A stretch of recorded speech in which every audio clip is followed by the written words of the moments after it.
TV for you की सारी team की तरफ से and particularly chief executive Chaudhary Bashir Saad साहब की तरफ से और ब्यूरो चीफ इटली मैं वसीम रज़ा आपको ईद उल अज़हा 2021 की खुशियाँ और उनकी मुसर्रतें आपके साथ शेयर करते हुए आपको मुबारकबाद पेश करता हूँ। Stay tune with us and keep in touch with us.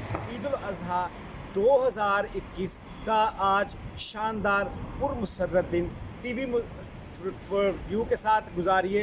Stay tune with us. आज हम आपको लाइव नशरियात और वो तमाम रिकॉर्डिंग जो आज ईद उल अज़हा 2021 के सिलसिले में आपको पेश की जा रही हैं, हम आपके साथ पूरी टीम के साथ उन खुशियों में आपका हिस्सा बनेंगे।